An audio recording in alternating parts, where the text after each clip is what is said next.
Ready? Run!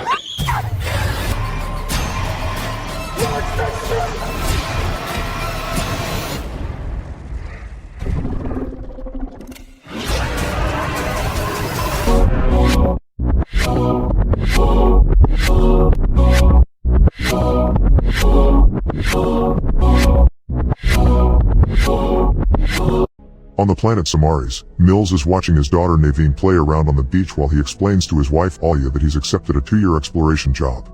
Usually he does short runs, but this time he wants the extra money to pay for a treatment for Naveen's sickness. Sometime later, Mills is the pilot in charge of a ship that carries a crew in cryogenic sleep. One day, the ship encounters unexpected meteorite activity and gets hit multiple times by chunks of meteorite. As the ship begins coming apart, Mills rushes to the cockpit and sends an emergency signal while guiding the ship to land on the nearest planet. The ship ends up breaking up in 2 parts. Mills wakes up to hear the computer say they're in an unknown location. He discovers he has a piece of metal stuck on his stomach, so he painfully removes it to then cauterize the wound. Next he puts on his astronaut suit and begins investigating the ship to determine the damage. Mills leaves the ship and walks into a pool of water where a mysterious creature swims around him. He also finds all the bodies of his crew and is devastated to notice none of them survived. After checking the whole ship for damage and realizing the escape pod is on the other half that landed somewhere else, Mills sends another SOS message saying he's on uncharted territory. Feeling stuck and hopeless, Mills grabs his gun with the intention of ending things, but memories of Naveen stop him from doing it. Suddenly the computer detects a working capsule nearby. Mills rushes to investigate and is surprised to find passenger Koa is still alive inside, so he immediately takes her out. On their way back to the ship, Mills notices a huge paw print on the ground, which reveals this planet is Earth 65 million years ago, meaning Mills is surrounded by dinosaurs. The duo makes it to the ship when night falls, and Mills spends the night dreaming of Naveen demanding to know where he is. The next morning, Mills is determined to escape just to save the girl. Mills goes outside to explore the area and discovers huge bones that indicate how dangerous the local predators are. He's also accidentally hit by a hot geyser blast, which he never saw before. Once he recovers, he sees something shining in the distance and realizes the other ship half is on a far mountain. There are more noises coming from the woods, and when Mills goes to investigate, he discovers Koa has left the ship. The girl begins running as soon as she sees him. They both fall down a ledge where they find a big yet dead dinosaur. Suddenly the trees start shaking and Mills sees an even bigger creature approaching, so he grabs Koa and drags her back to the ship.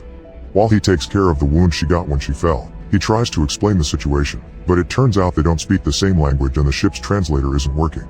To make his point, Mills spreads a red powder on a tablet and draws the mountain with the pod to explain they must get there to escape.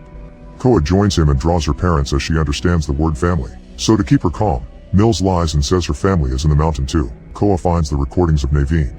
As she watches them all, it's revealed that during the first year of traveling, Naveen's illness got worse and she had to be sent to the hospital. During the first few months her messages were happy and proud of her dad, but as time passed, she became angry with him because he wasn't there for her. Once he has enough supplies in his bag, Mills and Koa begin walking through the wilderness, making sure to keep quiet not to attract predators. Eventually Koa becomes bored of all the walking and grabs some berries from a bush to throw at Mills just to bother him. Mills uses his scan to prove the berries are poisonous and orders Koa not to mess with them. The duo finds a small dinosaur stuck in a pit of the sticky substance. Koa feels bad for it and runs to help it out. Mills ends up helping her to finish faster. The little creature walks away as soon as it's free, but only a few steps later it's attacked by a group of predators that quickly kill it, stopping by a waterfall to wash and fill their water bottle. Mills is worried about the state of his stomach wound, but watching Koa makes him think of Naveen and that's enough incentive to keep him going. Minutes later, Mills' scanner loses the location of the mountain, so he decides to climb a tree for a better view and scan the area. Suddenly he finds a bug on his hand and shakes his arm to get it off, but the movement causes the branch to break and Mills falls, dislocating his arm. Mills makes Koa step on his arm for that final push, and now that he's better he immediately grabs the gun to shoot at the creatures. He also tells Koa to run, and once she's far enough, Mills activates a few small bombs that quickly gets rid of half of the dinosaurs. The survivors continue to jump on Mills and he shoots them one by one. The beasts from before find her and when they are about to jump on her, Mills shows up and kills them all. However, there's one hiding that suddenly jumps on Koa from behind and drags her away with its tail. Mills quickly goes after them and scares the creature away with a shot. Now Koa is too scared to continue. When it's starting to get dark, Mills decides to whistle like he used to do for Naveen to try to calm Koa down. The trick works and Koa responds with her family's own method of whistling, finally accepting to keep going. Mills sets up some sensors that will warn them of potential danger and uses his scanner to look at the sky, which finally makes him notice the meteorite is nearby.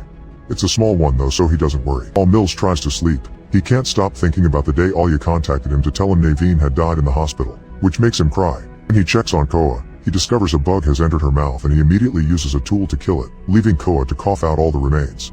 Then the sensors begin going crazy, and at that moment, a huge dinosaur appears outside the cave. Mills finds a small space between two rocks and tries to dig to make it bigger, but after a few hours he's barely made any progress and decides to give up. When Koa notices, she becomes furious and demands to try again as she keeps saying family. So Mills tries to tell her they're dead, but she can't understand him. Mills suddenly gets an idea. He uses a few bombs to make the hole big enough for a kid, then gives Koa the rest of the bombs to be safe while she explores. Koa crawls through the narrow hole and confirms there's enough room on the other side, so Mills tries to follow her. Unfortunately, the hole suddenly collapses. At that moment, Mills hears the dinosaur approaching. Thus he grabs his gun and returns to the previous cave.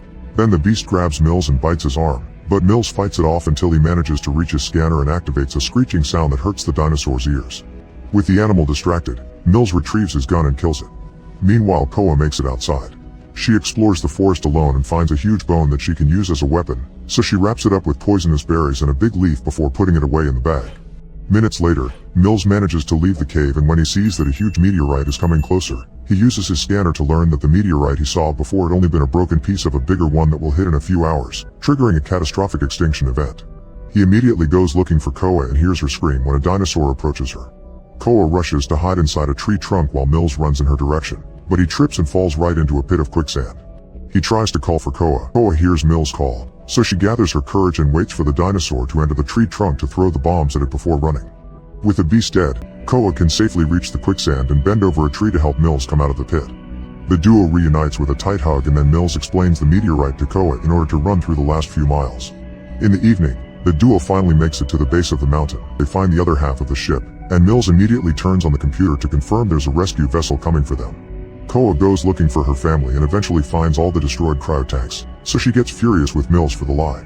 As she cries, Mills takes out a picture of Naveen and explains he lost his daughter while he was on a job, meaning now he can't allow that to happen again.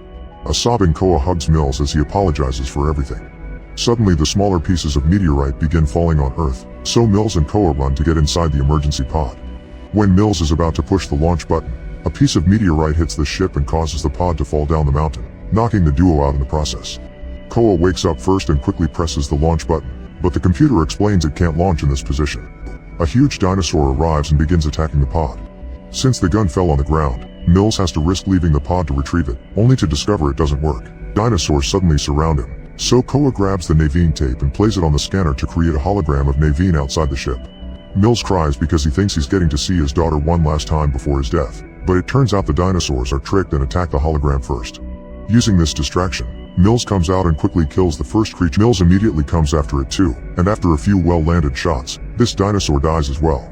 Thanks to the creature's push, the pod is now in the right position to launch. Before Mills can return though, the beast that he had shot back in the cave returns and begins chasing him. Mills runs to the geysers and makes the dinosaur walk into a hot blast of water that hits its face. Unfortunately, it doesn't cause much damage, but at that moment Koa shows up and stabs the dinosaur in the eye with the bone she prepared earlier. The dinosaur starts flailing and walks on top of another geyser. This time the blast hits it on the stomach and successfully burns it to death.